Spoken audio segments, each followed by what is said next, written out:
ডিম দিয়ে আজকে একটি অন্যরকম রেসিপি করে তোমাদের দেখাবো। তো যাওয়া যাক মূল রেসিপিতে। আমি অফ ক্যামেরাতে ডিম আর আলুগুলো সেদ্ধ করে নিয়েছি। আলুগুলো এবারে নতুন আলু, খোসা খুব পাতলা হয় তাই দেখো খুব ভালোভাবে ছাড়ানো যায়নি। এদিকে আমি কড়াতে তেল দিয়ে দিয়েছি। এর মধ্যে আমি নুন হলুদ মেখে ডিমগুলোকে একটু সময় ভেজে নেব। খুব বেশি ভাজবো না, কম করে ভাজবো। দেখো ভাজা হয়ে এসেছে, আমি এবার এগুলোকে নামিয়ে নিচ্ছি। এর মধ্যে আরেকটু আমি তেল এড করে দেব। একটু বেশি পরিমাণে তেল নিয়েছি। এর মধ্যে আমি আলুগুলো খুব সুন্দরভাবে ভেজে নেব। দেখে বুঝতে পারছি আলুগুলো খুব ছোট সাইজের। আমি এগুলোকে ভেঙে রান্না করব না। যেগুলো একটু বেশি বড় হয়ে গেছে সেগুলোকে আমি মাঝখান থেকে কেটে দিয়েছি। এর মধ্যে দিয়ে দিচ্ছি সামান্য লবণ আর একটু হলুদ গুঁড়ো।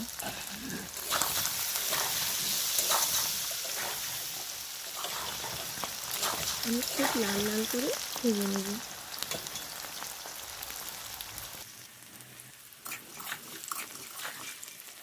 নমস্কার বন্ধুরা, আমার নাম মিনতি, আপনারা দেখছেন আমার রান্না। যে যেখান থেকে দেখছেন আশা করছি ভিডিওটি স্কিপ না করে পুরো ভিডিওটা ওয়াচ করবেন। এবার আমি ফোড়ন দিয়ে দিব।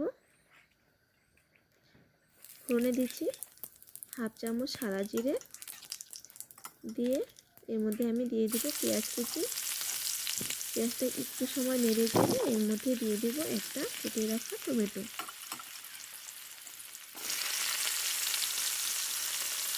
টমেটোটাকে আমি একটু সময় ভেজে নেব।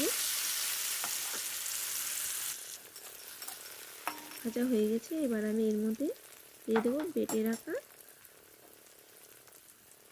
লঙ্কা আর জিরে একসাথে আমি বেটে নিয়েছি। এগুলোকে দিয়ে কষিয়ে নেব। এর মধ্যে দেব একটু মিশিয়ে নিলাম। এবার এর মধ্যে দিয়ে দিচ্ছি আদা রসুন পেস্ট আর 1.5 চামচের মতো পেঁয়াজের পেস্ট। দিয়ে দিচ্ছি হাফ চামচ হলুদ গুঁড়ো আর দিয়ে দেব পরিমাণ মতো লবণ। দিয়ে মশলার বাটিটা ধুয়ে আমি সামান্য জল এখানে দিয়ে দিচ্ছি।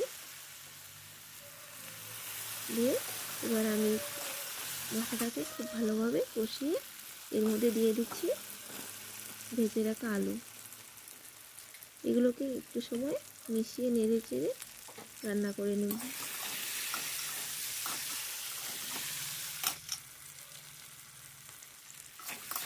যখন একঘেয়ে রেসিপি খেতে ভালো লাগে না, এভাবে রান্না করে খেলে কিন্তু রান্নাটা একদম অন্যরকম লাগে। আমার কাছে তো ভীষণ ভালো লেগেছিল, খুবই মজাদার হয়েছিল রেসিপিটা। আপনারা একবার হলেও ট্রাই করে দেখবেন, খুবই ভালো লাগে খেতে। আমার কষানো প্রায় হয়ে এসেছে। এবার আমি এর মধ্যে দিয়ে দেবো ভেজে রাখা ডিমগুলো। দিয়ে আমি আরেকটু সময় নেড়ে চেড়ে নেব।